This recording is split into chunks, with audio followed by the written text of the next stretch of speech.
a fazer a gentileza de abrir a sua Bíblia no livro de Apocalipse. Livro de Apocalipse, capítulo de número 2, a carta à igreja que se encontra em Éfeso, do versículo 1 ao versículo 7, encontramos a seguinte narrativa. Ao anjo da igreja em Éfeso, escreve: essas coisas diz aquele que conserva na mão direita as 7 estrelas e que anda no meio dos 7 candeeiros de ouro. Conheço as tuas obras, tanto o teu labor como a tua perseverança, e que não podes suportar homens maus, e que puseste à prova os que a si mesmos se declaram apóstolos e não são, e os achastes mentirosos. E tens perseverança e suportaste provas por causa do meu nome, e não te deixaste esmorecer. Tenho, porém, contra ti, que abandonaste o teu primeiro amor. Lembra-te, pois, de onde caíste, arrepende-te e volta à prática das primeiras obras.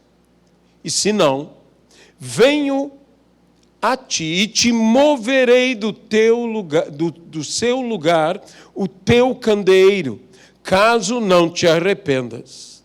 Tens, contudo, a teu favor que odeias as obras dos nicolaítas, as quais eu também odeio. Quem tem ouvidos, ouça o que o Espírito diz às igrejas. Ao vencedor, dar-lhe-ei que se alimente da árvore da vida que se encontra no paraíso de Deus. Amado Deus, abençoa-nos e ajuda-nos a transmitir a Tua palavra segundo o Espírito de revelação, que é o Espírito de Cristo. Fala, Senhor, e fala a cada um de nós. Ministra profundamente a cada um de nós. E que toda honra, que toda glória e que todo louvor sejam dados hoje e eternamente, unicamente ao Senhor. No nome de Jesus Cristo. Amém. Tenho, porém, contra ti, que abandonaste o teu primeiro amor. Éfeso, segundo a narrativa bíblica que encontramos aqui, uma igreja tão perseverante, perseverou em tantas coisas, mas no mais importante que deveria ter perseverado, não perseverou. Não permaneceu, abandonou o seu primeiro amor. Essa é uma igreja extremamente zelosa e causa-nos até espanto que uma igreja tão zelosa tenha abandonado o seu primeiro amor. Mas geralmente o zelo nos leva a estas falhas. O próprio apóstolo Paulo, falando do seu zelo, ele disse: no zelo, tornei-me perseguidor da igreja. Quando somos zelosos e extremamente zelosos, e veja que zelo é algo importante, mas quando somos zelosos, a nossa tendência é mais nos tornarmos perseguidores que apoiadores. É tão fácil, no zelo, no afã do nosso zelo, nos tornarmos perseguidores. E o apóstolo Paulo disse: no zelo, eu me tornei perseguidor da igreja. E, no entanto, quando Cristo vai ao encontro de Saulo, vai ao encontro daquele que se tornaria o apóstolo Paulo, Cristo lhe diz: Saulo, Saulo, por que me persegues? E Saulo, que se tornaria Paulo, diz: eu não te persigo. E ele, então, o Senhor diz: eu sou Jesus Cristo a quem tu persegues. Ele perseguia a igreja de Cristo. E é tão fácil para nós nos tornarmos, agora eu direi, não apenas zelosos, mas zelosos perseguidores de Jesus Cristo. Perseguidores do Senhor. Principalmente nós, que temos esta chamada herança protestante. Às vezes eu creio que nós somos mais protestantes que de qualquer outra coisa, que o importante é protestar. O importante é que nós critiquemos. E nós temos que ter um espírito diferente, um espírito de amor, e um espírito de amor que se manifeste no amor pelo nosso primeiro amor. Quero chamar a atenção de uma coisa que diz: abandonaste o seu primeiro amor.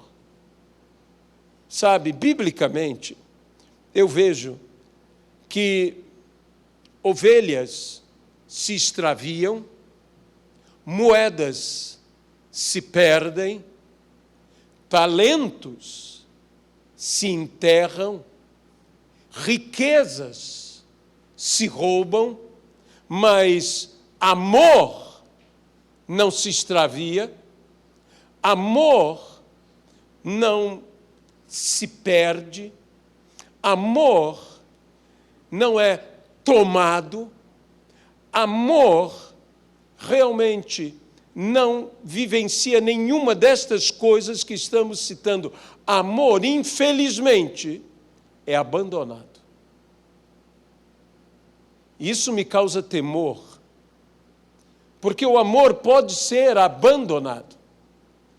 E a ideia de abandonado, que é muito bem traduzida na versão em português, especialmente a versão revista e atualizada, que abandonaste, que colocaste de banda, que colocaste de lado, que tiraste o amor do seu lugar devido. Abandonaste. Ninguém roubará o meu amor. Ninguém, de fato, perde o seu amor. Ninguém tem o amor extraviado por algum caminho. Ninguém tem o seu amor roubado. Ninguém. Mas nós próprios abandonamos o nosso amor. Nós próprios deixamos o nosso amor de lado, colocamos outras coisas. Eu tenho dito que normalmente um primeiro amor, ele perde o seu lugar, porque ele, além de ser colocado de lado, outro amor toma o seu lugar. Outro amor toma. Nós vemos, e Jesus assim fala sobre as riquezas e sobre o senhorio, dizendo: ninguém pode ter dois senhores, porque há de agradar a um e aborrecer ao outro. E Jesus então completa: há de amar a um. E nós sabemos que o amor pelo dinheiro ou o amor pelas riquezas é a raiz de todos os males, porque esse é um amor que toma lugar do amor que deveria estar em primeiro lugar. Porque quem ama, na realidade, quem ama, serve aquele ou aquilo a que ama. Quando nós amamos, nós nos dedicamos à pessoa ou aquilo que amamos. A igreja de Éfeso foi uma igreja extremamente importante. Durante o início da igreja, Jerusalém se tornou uma espécie de capital da igreja, de uma capital mundial para a igreja. Lá estava, chamemos, entre aspas, a sede da igreja. Era a igreja de influência. Mas com a queda de Jerusalém, no ano 70, a igreja que tomou este lugar de influência, de importância, foi a igreja de Éfeso. Igreja esta fundada pelo apóstolo Paulo, igreja esta onde Deus fez milagres extraordinários através do apóstolo Paulo, ao ponto de levarem roupas de uso pessoal do apóstolo, e quando colocadas sobre as pessoas, a Bíblia diz que tanto as enfermidades eram removidas, como os demônios eram expulsos. Então, havia uma manifestação tremenda. Paulo dedicou, inspirado pelo Espírito, uma epístola extraordinária que fala muito a respeito da igreja aos de Éfeso.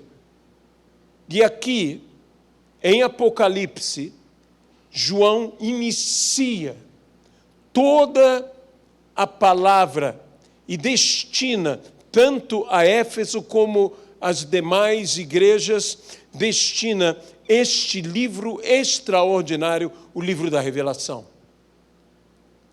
Que muita gente encara apenas como a revelação dos últimos dias.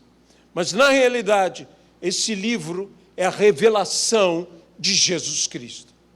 Fala de coisas que eram, de coisas que são e de coisas que hão de vir. Mas este livro é a revelação de Jesus Cristo. E nós não podemos falhar de desviar o nosso olhar de Jesus Cristo.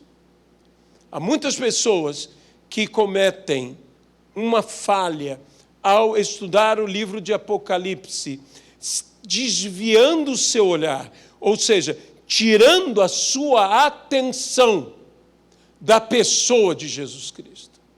Em cada uma destas palavras, nós temos que enxergar a Jesus Cristo, pois o próprio livro de Apocalipse assim se declara: revelação de Jesus Cristo. É Cristo que está sendo revelado. E então, a Cristo temos que contemplar, que enxergar. E quando eu estou abandonando o meu primeiro amor, o que seria o meu primeiro amor? Muitos tratam o primeiro amor como o amor do recém-convertido. Não é que essa interpretação esteja equivocada, essa interpretação é muito boa, muito certa, muito sensata até. Mas se eu perguntasse, não o que é, mas quem é o meu primeiro amor, nossa resposta seria outra. Nossa resposta seria: amarás ao Senhor teu Deus de todo o teu coração, com todas as tuas forças, de toda a tua alma, com todo o teu entendimento. Nós falaríamos: não, Ele é o meu primeiro amor. E nós não podemos permitir de forma alguma que o Senhor seja deixado de lado. As cartas às igrejas, que começa com Éfeso e termina em Laodiceia, Jesus está sendo colocado de lado em Éfeso. Mas quando chega a Laodiceia, infelizmente, Jesus já está do lado de fora. E isso é um processo. O Senhor não é retirado, o Senhor não é removido abruptamente de nossas vidas, ou de nossos ministérios, ou de nossas igrejas. Tudo isto é um processo. Um processo que nós devemos freá-lo, um processo que nós devemos modificar, que nós podemos mudar toda essa realidade segundo a postura que viermos a assumir. Muitas pessoas não estão tratando o amor como o amor precisa ser tratado. Meus amados irmãos, todos nós sabemos que o amor tem que ser cuidado, tem que ser preservado. E muitas vezes nós nos esquecemos do que a Bíblia nos fala a respeito do amor. Não, eu não estou falando daquelas famosas palavras do apóstolo Paulo na primeira epístola de Paulo aos Coríntios, no capítulo de número 13, que é essencial que conheçamos. Eu estou falando do que a Bíblia nos diz, e o próprio Paulo diz que as mulheres que viveram bem com seus maridos e educaram bem os seus filhos, ensinem as mais novas. E Paulo disse, ensinem a amar. Ensinem a amar. Amor é algo a ser ensinado. Nós tratamos o amor apenas como algo muito espontâneo. E eu não digo que não seja, mas amor é algo que nós precisamos aprender a amar. E poucas pessoas estão aprendendo a amar. Uma coisa que eu me lembro de quando meus filhos eram bem pequenos, e na nossa igreja havia minha mãe, havia minha sogra, as minhas tias, e nós sempre levávamos as crianças, por menor que estivessem, a tratarem de uma maneira amorosa a cada uma delas. O que nós estávamos fazendo? Estávamos ensinando a cada um deles a amarem, não apenas a respeitarem, mas a amarem. E hoje vejo os meus netos, e hoje vejo a sociedade de uma forma geral, vejo meus filhos ensinando as mesmas coisas que nós buscamos ensinar, ensinando meus netos a amarem as pessoas. Mas, quando eu olho para a sociedade, eu me preocupo, porque a sociedade hoje, dos nossos dias, ela pensa numa coisa espontânea. Ela pensa apenas, não, se a criança quer, tudo bem. Se a criança não quer, então deixa a criança à vontade. E se você insiste em ensinar, logo surgirá alguém dizendo que você está forçando essa criança, forçando a amar, como se amar fosse algo ruim, algo perverso. É claro que eu estou falando com um tom um pouco de exagero sobre isso, mas que isto acontece. E que, se não houver uma intervenção de Deus na nossa sociedade, o que acontecerá? Porém, a Bíblia também diz, nos últimos dias, o amor se esfriará. E se o ambiente natural nosso para os últimos dias é de um amor que se esfria, nós devemos buscar, ainda com mais afinco, vivenciar, acalentar, trazer o calor ao amor, trazer este mover de fato amarmos-nos, como a Bíblia diz, amando sem hipocrisia, ou seja, sem fingimento algum. Nós precisamos trazer o que eu chamarei agora de uma disciplina de amor. Sabe, há uma lei do Velho Testamento tão interessante sobre o homem recém-casado. O homem recém-casado, ele tinha algumas vantagens na sua vida. E uma das coisas que havia é que ele não iria à guerra, mesmo que se estourasse a guerra. Ele era um homem recém-casado. Ele deveria se dedicar, a Bíblia diz, durante todo o primeiro ano de casamento, ele deveria se dedicar a fazer a felicidade da sua esposa. Aquele primeiro ano, ele deveria fazer a felicidade da sua esposa. E o que acontece quando você pratica algo repetidas vezes? Aquilo passa a ser algo natural em sua vida. Uma das coisas que nós estamos perdendo em nossos dias é o exercício. O exercício do amor. A prática de exercitar-se, e eu não estou falando da prática do exercício físico, que também é proveitosa, mas a Bíblia diz, a prática do exercício físico para pouco é proveitoso. E nós sabemos que é muito bom o exercício físico. Mas a Bíblia acrescenta, a prática da piedade para tudo é proveitosa. Então veja que há um exercício,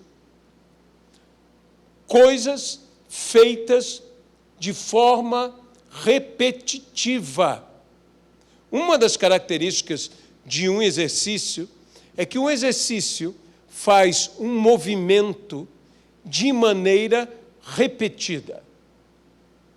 Você está tratando de algum músculo ou buscando a melhoria de alguma articulação e assim por diante, e você estará fazendo algo repetidamente. Inclusive, uma das palavras para discipulado é justamente o treinamento de um atleta pelo seu, chamemos técnico, quando ele encontra um músculo atrofiado e é através de um exercício constante, ele desenvolve esse músculo para que o músculo possa exercer o seu máximo potencial. É isto que é um discipulado. Um discipulado, Deus vê em nós o que existe de potencial em nós e Ele exercita, Ele nos treina, Ele desenvolve aquilo que estava atrofiado na minha vida. E justamente a piedade, que nós precisamos ter, que uma vida piedosa é uma vida conforme a vontade de Deus, é uma vida que exerce misericórdia, que exerce compaixão, é uma vida que tem os valores, todas as virtudes. As virtudes, a Bíblia fala que devem ocupar o nosso pensamento, mas as virtudes também devem se manifestar em nossa vida. Nós não devemos apenas pensar virtuosamente, nós precisamos viver virtuosamente. E então, o Senhor repreende a toda uma igreja. Toda uma igreja. Dizendo, eu tenho algo contra vocês. Sabe, cada uma das palavras aqui em Apocalipse é como o Senhor trouxesse a igreja até ele e executasse, a palavra que eu vou usar é um pouco forte, juízo. É um acerto de contas. E Deus está falando com cada igreja, está dizendo, isso está bom, isso está bom, isso está bom, isso não está bom. Você tem que consertar isso. E em umas outras, isso está ruim, isso está ruim, isso está ruim. Conserte tudo isso. Nós precisamos ver que o Senhor aqui está chegando a Éfeso. E a repreensão de Deus não é uma repreensão que é um juízo final. Porque o juízo final é um juízo condenador. Mas se existe um juízo final, é porque existe pelo menos um juízo secundário, um juízo primário, um juízo terciário, digamos, juízos antes. Se existe juízo antes, esses juízos são todos para redimir, são todos para conserto, para acerto de toda a igreja. Deus não nos repreende simplesmente para nos repreender. Deus nos repreende para que nós possamos mudar. Veja o que diz aqui, arrepende-te.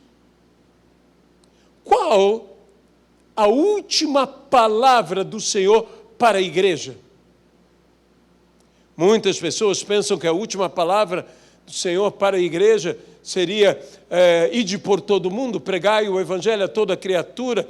Sim, aqui antes de ser assunto dos céus, mas nas Sagradas Escrituras, a última palavra do Senhor Jesus para a igreja é arrependa-se. Arrependa-se.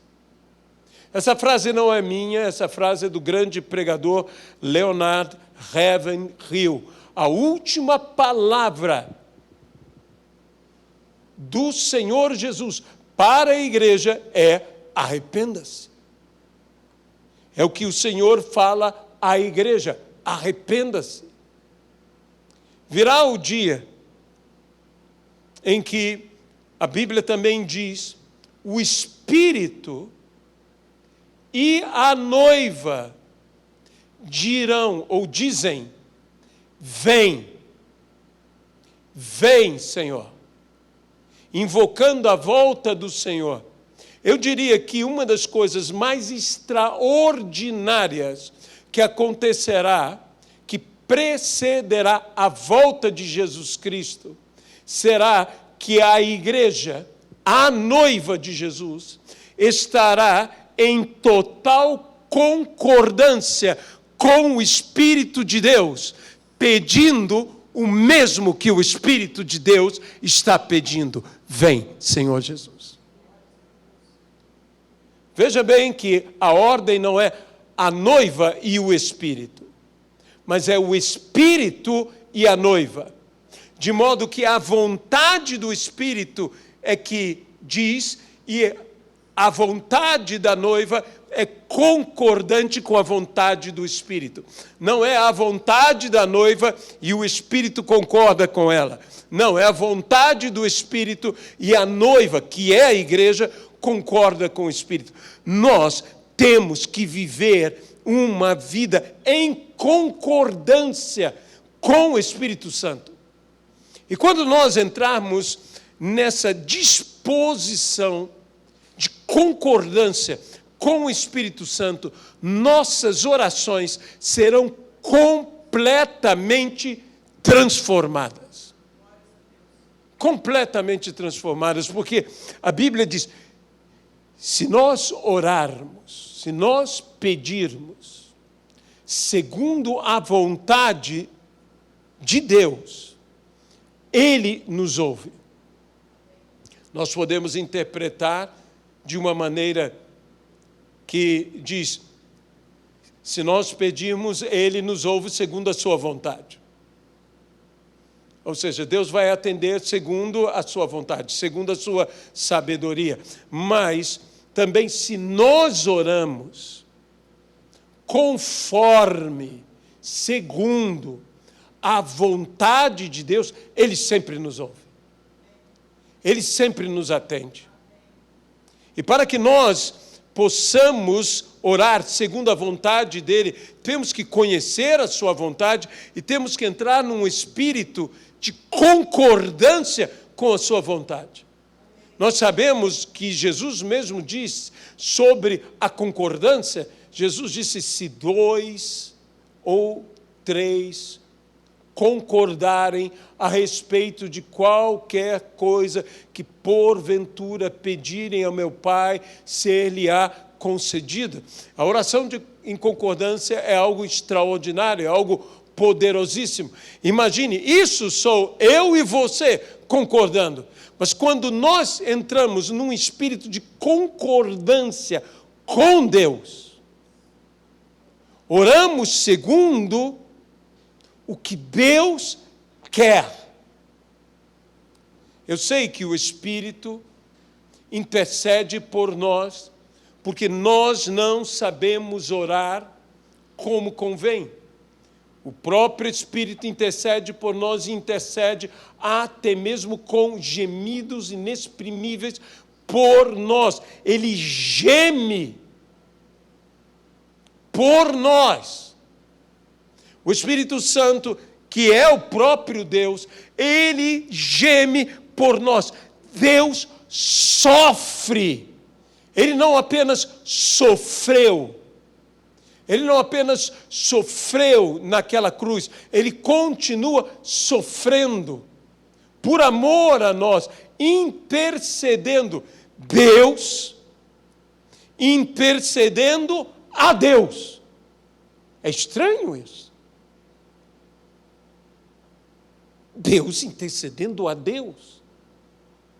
Me dá um nó na cabeça.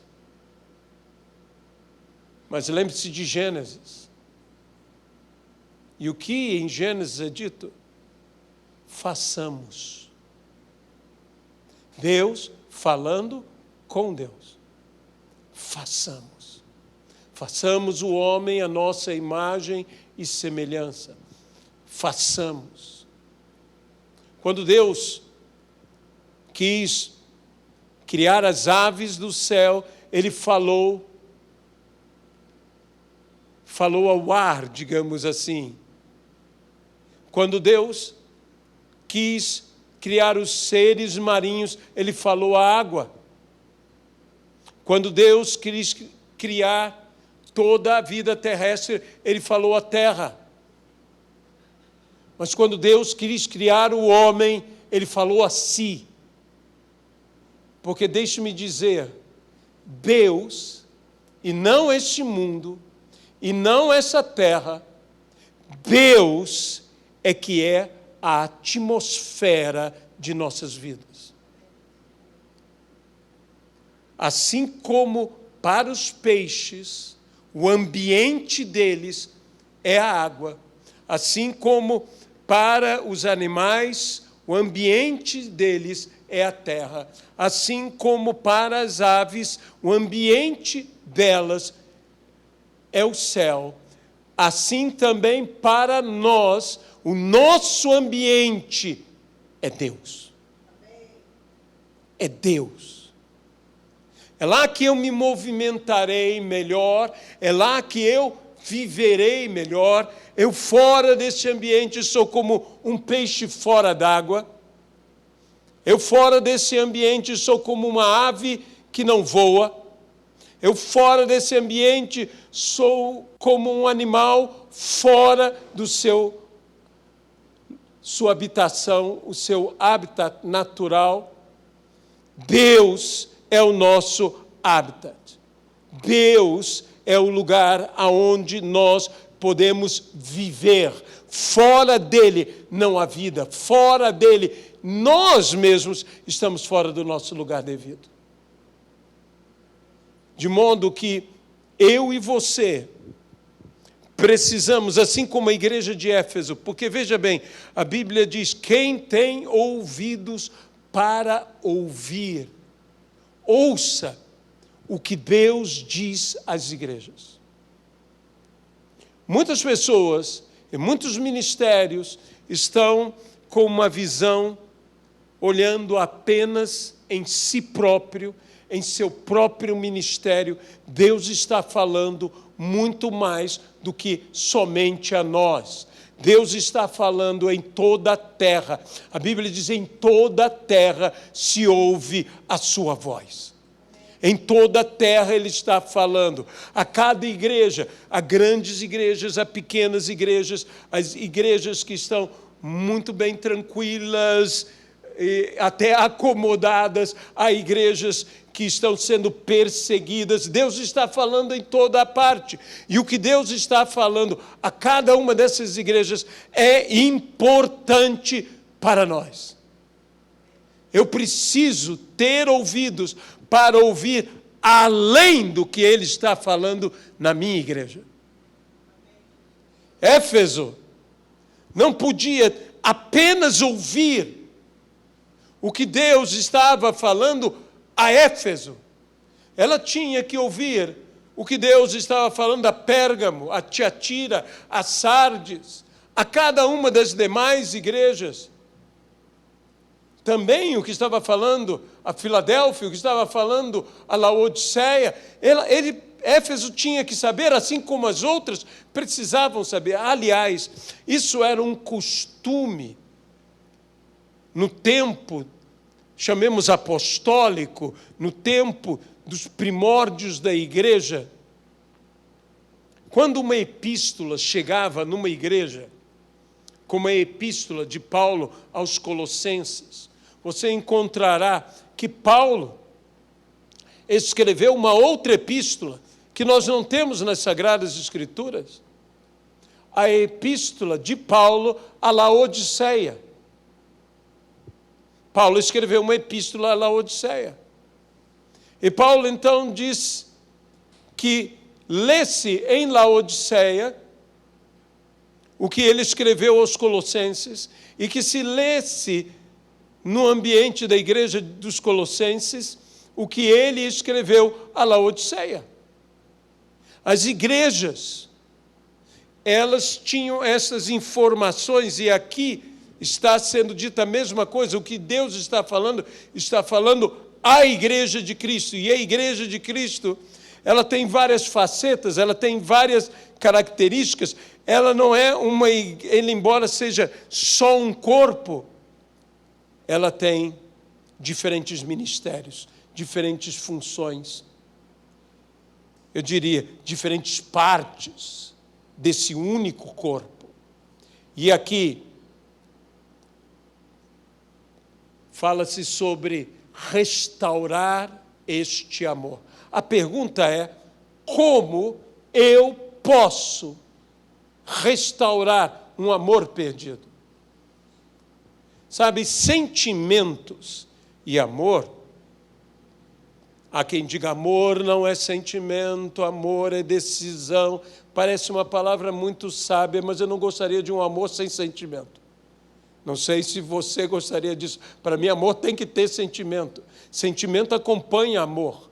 Então, tudo bem que eu tenho decisão, eu decido amar, eu me esforço por amar. E muitas vezes eu tenho que persistir em amar, eu tenho que ser teimoso para amar, principalmente quando eu me aborreço. Então eu digo, não, eu vou amar. Ou quando alguém diz, eu não quero saber de você, e você continua querendo saber daquela pessoa. Eu decidi amar. Nós temos uma postura, às vezes, que nós deixamos, bem, se quiser sim, se não quiser, não.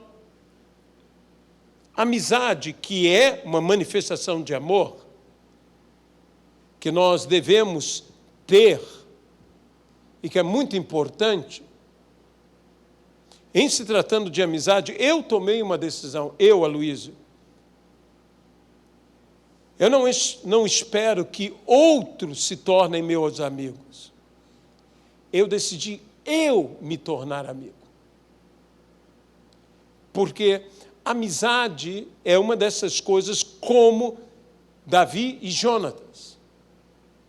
Davi e Jonatas são o símbolo bíblico de amizade.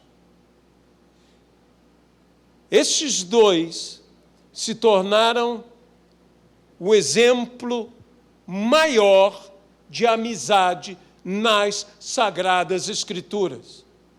E todos nós queremos que nossas amizades sejam amizades como Davi e Jonatas, que nós possamos ter uma amizade tão sólida, tão fiel, tão cheia de compromisso como Davi e Jonatas. Mas a Bíblia diz uma coisa interessante, diz que a alma de Jonatas se entrelaçou com a alma de Davi. Normalmente nós temos a ideia que as duas almas se entrelaçaram, mas houve um movimento inicial que veio da pessoa de Jonatas. Jonatas estendeu a aliança, Jonatas estendeu a amizade, Jonatas estendeu o amor. E Davi correspondeu, mas se a alma de Jonatas envolveu a alma de Davi, a alma de Davi foi envolvida por Jonatas. E nós, para restaurarmos o amor, e o primeiro amor, o caminho que existe aqui, que é dado por Deus, é, em primeiro lugar, arrependimento. Arrependimento não é uma questão apenas de se sentir mal pelo erro que cometeu. A palavra arrependimento, que significa literalmente mudança de direção, Deus está dizendo, você abandonou o seu primeiro amor. Mude isto. Mude isto. Volte de onde você estava indo. A Bíblia diz, volta ao lugar da tua queda. Aonde você perdeu o seu primeiro amor. Volta. Porque se eu abandonei, faça uma figura, um desenho em sua mente. Se ali foi deixado de lado, eu abandonei e eu fui em uma direção. Eu estou indo na direção que quanto mais eu caminho, mais eu me distancio do que eu deixei, do que eu abandonei. Então a primeira coisa que Deus nos diz é, mude a direção da tua caminhada. Mude, você está indo para longe do amor que você abandonou. Mude a sua direção, arrependa-se, volta ao lugar da tua queda, volta ao lugar, chamemos, do teu desvio, volta ao lugar que deixaste o amor, onde abandonaste o amor, volta. E a Bíblia também diz algo, volta à prática das primeiras obras.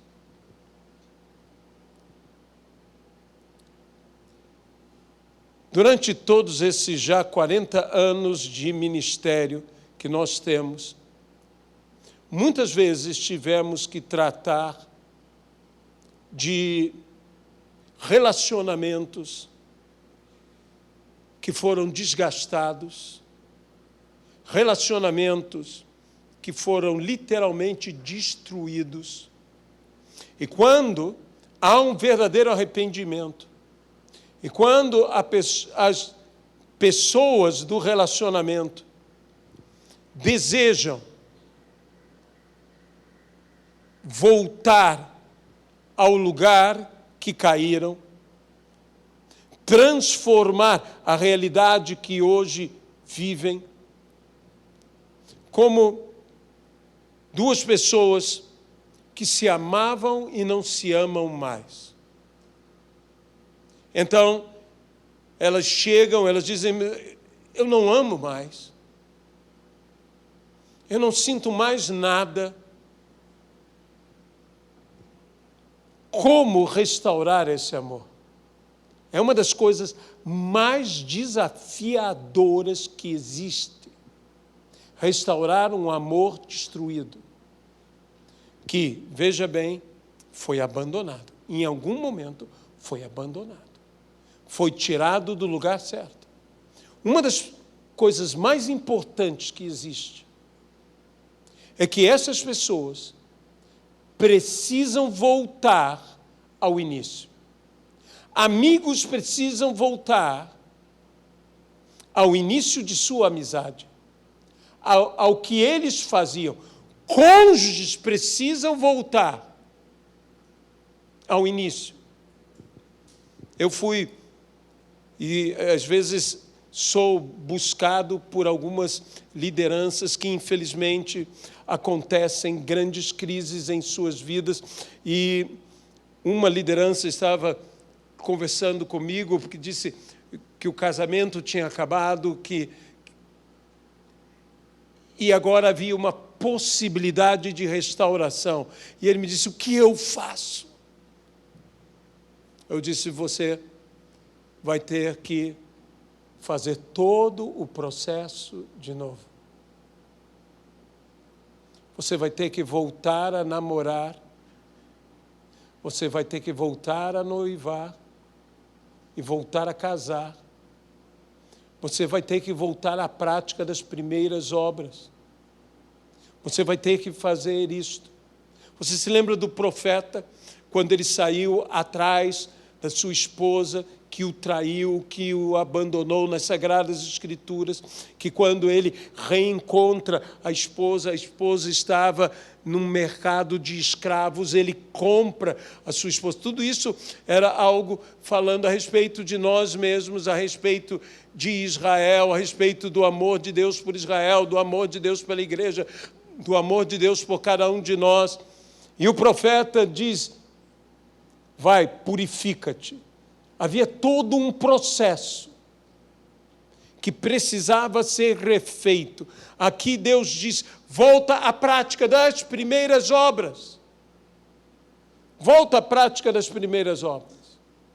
Às vezes nós abandonamos não apenas o primeiro amor, mas abandonamos as primeiras obras que nunca deveríamos abandonar. Isso, a que nível de relacionamento você possa querer aplicar, isso serve para tudo. Nós temos deixado. Eu me lembro do reverendo Omar Cabreira, que lhe perguntaram qual o segredo de um ministério tão abundante como ele teve. Ele disse, então, para as pessoas que perguntavam, o segredo é que não há segredo. Ele disse, se você ora, e se você orava, ore muito mais. Se você jejuava, jejue muito mais. Se você estudava a palavra, estude muito mais. O segredo é que não há segredo, há só um caminho. E muitas vezes nós temos que voltar à prática das primeiras obras. Nós, como pessoas, aí a aplicação do primeiro amor, como o amor do recém-convertido, o que era a nossa busca ao Senhor, a nossa entrega ao Senhor, quando nós o conhecemos. Nós precisamos retornar a isso. Meus irmãos, maturidade, ser maduro, desculpe o trocadilho que eu usarei, não é ser mais duro. Muitas pessoas não são maduras, apenas ficaram mais duras, ficaram mais frias, ficaram mais práticas. Elas dizem, não, eu sou agora mais sensato, antes eu era muito emotivo. É melhor ser emotivo. Como eu disse, eu não quero um amor que não tenha emoção. Isso não é amor para mim. Nós precisamos nos emocionar. É bom chorarmos durante o louvor. É bom sentirmos um arrepio em todo o nosso ser. Hoje, quando Gianluca estava traduzindo aqui, o pastor, ele teve um momento, não sei se vocês perceberam, que ele falou com o pastor, que ele disse, eu estou sentindo algo aqui, eu estou todo arrepiado aqui, porque o Espírito Santo estava agindo. Nós temos que ter isto. Sabe, eu tenho pedido a Deus, Senhor, derrama do Teu Espírito de tal maneira na nossa igreja, que as loucuras de um amor aconteçam na nossa igreja. Sabe, quando você ama e ama de verdade, você faz algumas coisas que são insensatas. Porque amor não pensa muito. E tem gente que nem pensa quando ama. Então faz umas coisas meio assim, sem pé nem cabeça, diz umas coisas, tem gente que canta. Ele diz que quem canta seus males espanta, mas tem gente que quando canta tudo espanta. É diferente, então espanta todo mundo. E quando fazem poema, isso eu estou falando dessa questão de pessoas que ficam apaixonadas e tudo mais. Olha, eu vou dizer uma coisa para vocês. Eu me lembro, eu e Luciana, nós, no início do nosso namoro, eu escrevi poema para a Luciana. Né? São umas coisas assim, até uma tentativa de fazer um desenho do rosto dela, não sei se ficou parecido, desconfio que essas coisas ela tem guardado para me chantagear em algum momento. Se você não fizer isso, eu mostro, não é? Ela tem guardado tudo aquilo, diz, mas não, porque ela gostou muito, não, é para me chantagear, pode ter certeza, está lá guardado. Mas quando você está apaixonado, quando você está enamorado, como eu gosto dessa palavra bíblica, enamorado. Nós estamos nesse estado de espírito, por Deus, por Deus. E nós precisamos, sabe, às vezes nós vamos vivendo a vida cristã e não notamos que em algum lugar esquecemos o amor que não podíamos esquecer. Como podemos preservar? Uma coisa é restaurar, mas depois de restaurado, como preservar? Você preserva esse amor, e eu direi, com olhos e com ouvidos. Se você tiver olhos apenas para aquele amor, a Bíblia diz, olhando firmemente para o autor e consumador da sua fé, Jesus Cristo. Se você tiver olhos para Ele, se você tiver ouvidos para Ele, porque a Bíblia diz, se alguém ouvir a minha voz e abrir a porta, eu entrarei. E mais, se você tiver um coração, aí você terá uma boca para declarar esse amor. Por quê? A boca fala do que está cheio o coração. Se eu não estou falando de Jesus, e eu estou preocupado com a igreja dos nossos dias, porque se você ouvir as mensagens, os louvores das igrejas nos nossos dias, onde está o nome Jesus?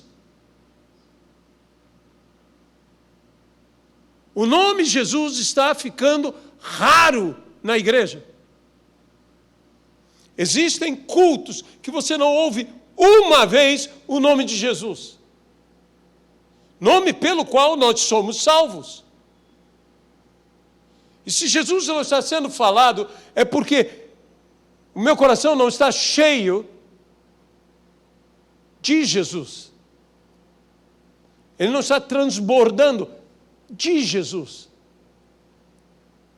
Eu me lembro de uma vez que estive com uma importante liderança mundial do Evangelho e nós, durante 3 dias, estivemos conversando sobre todos os assuntos que você pode imaginar. E ele estava falando, e durante todo aquele tempo, quando eu estive com ele, eu cheguei em casa e conversei com minha esposa, falei com Luiziana, eu disse: Luiziana, estou preocupado. Ele disse: mas com o quê? Eu disse: durante 3 dias nós temos conversado. E ele não falou uma vez da esposa dele. Meus irmãos, isso é uma evidência que há algo errado. Isso é uma evidência que há algo errado. Porque o que eu disse não é que eu não sou ninguém para julgar, mas eu disse: não há espaço no coração dele para a esposa dele. O coração dele está tão tomado de tantas coisas que ele tem colocado o seu coração que não há mais espaço para sua esposa. Coloque o que é mais importante no teu coração. Nós estamos preocupados em preencher a nossa mente, o nosso pensamento com o que é nobre, com o que é digno, com o que é honrado. A Bíblia diz isso, mas deixe-me dizer uma coisa: o que você está enchendo o teu coração? O que você está enchendo o teu coração? Você tem que encher com as coisas mais importantes do teu coração. Tem que haver espaço para sua esposa, para o seu esposo, para seus filhos, para aquelas coisas e pessoas que são importantes. Será que, por exemplo, a palavra do Senhor está ocupando um lugar importante no nosso coração? Com que estamos enchendo o nosso coração?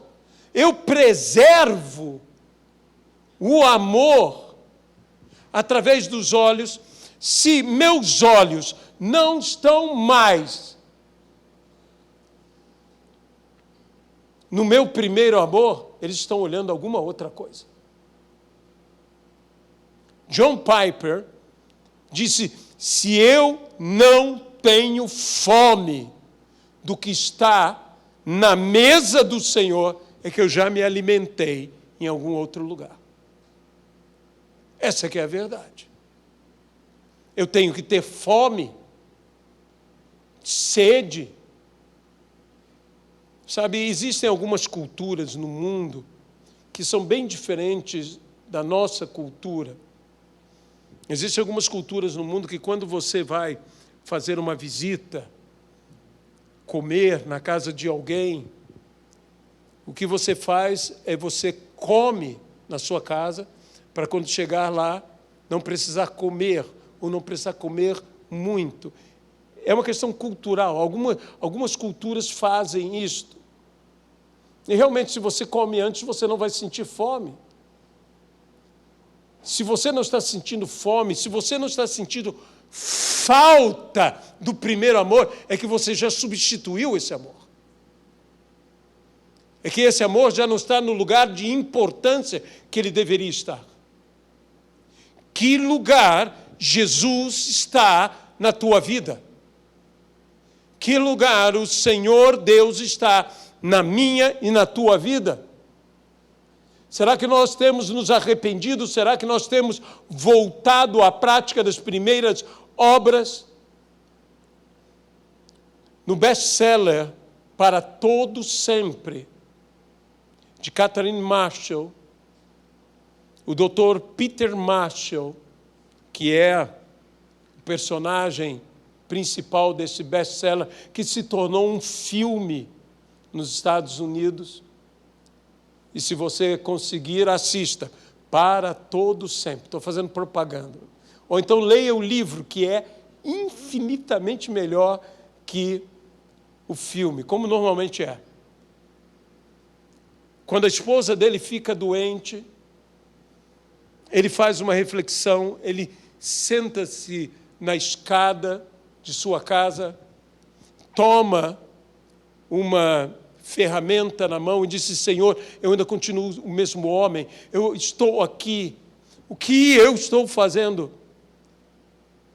Ele se analisa, e o que a Bíblia nos chama aqui para fazer é fazermos essa análise. Senhor, eu sou a mesma pessoa, eu não tenho sentido falta de Ti, eu não tenho Te buscado como eu devo buscar, eu não tenho Te amado como eu devo amar, eu tenho que amar ao Senhor de uma maneira diferente, de uma maneira especial. Nossa igreja tem que amar ao Senhor.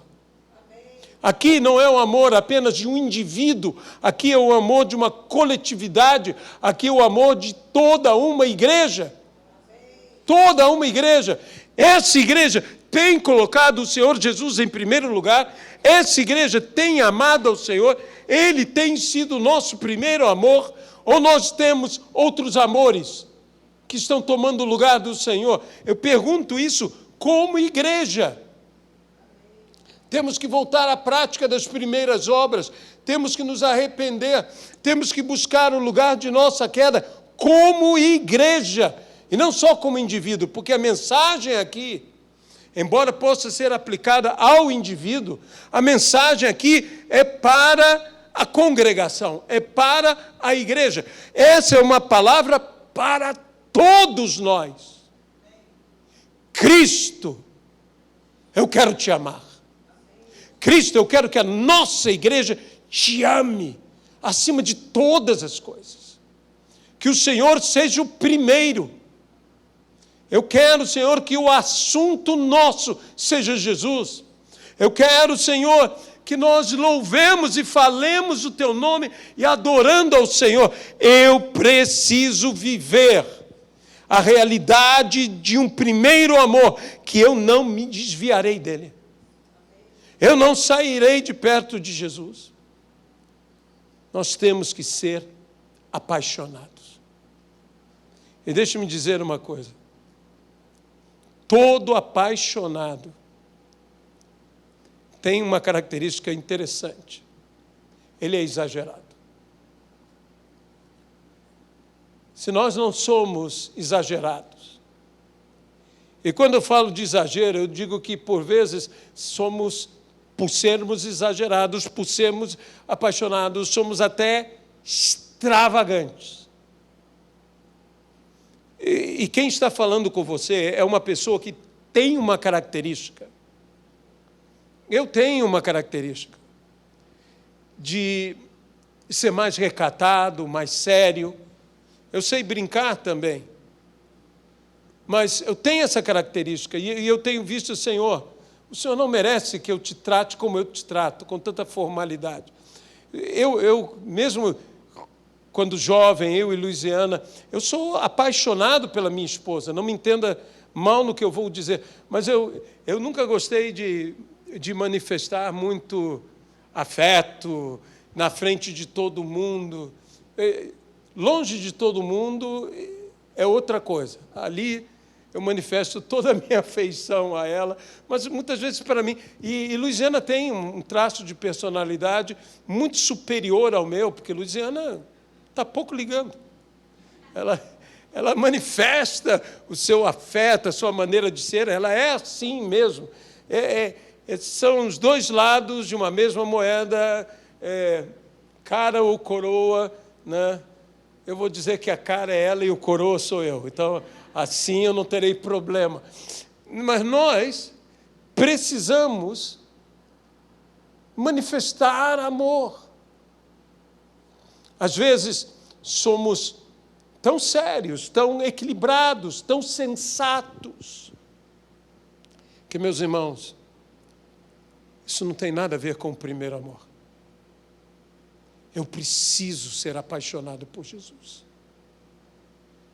Apaixonado por Jesus é como aquela mulher que foi, chorou aos pés de Jesus e enxugou. Ela não estava dando a mínima. Falaram mal dela. E mal de Jesus. Mas falaram mal dela. Se esse fosse profeta, bem sabia que tipo de mulher é essa. Mas não, ela estava ali, beijando os pés de Jesus, entregando-se a Jesus. E nós precisamos fazer a mesma coisa.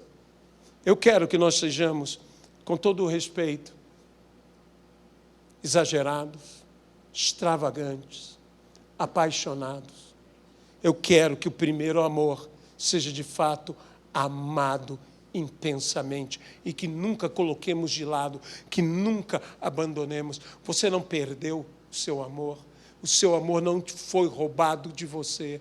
Nós muitas vezes estamos vivendo esse marasmo porque não estamos amando como deveríamos amar. Que Deus tenha misericórdia de nós. Senhor nosso Deus, nós queremos te pedir no nome de Jesus Cristo.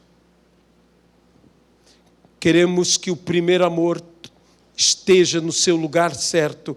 Não queremos deixar de lado o que deve estar conosco sempre. Não queremos abandonar ao Senhor. Ajuda-nos aqui, Senhor, nós nos entregamos ao Senhor e nos entregamos de todo o nosso coração ao nosso Deus.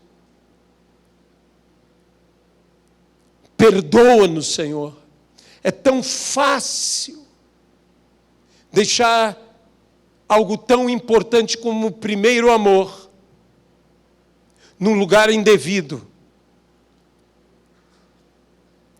e nos acostumarmos de deixá-lo de lado. Senhor, que venhamos a dar valor ao Senhor, amando ao Senhor de todo o nosso coração. Buscar-me-eis, diz a palavra, e me achareis, quando me buscardes de todo o vosso coração. Isso com jejum, com pranto e com choro. Nós queremos aqui, Senhor, nos entregar ao Senhor. Abençoa-nos, ó Pai, no nome de Jesus Cristo. Amém e amém, Pai.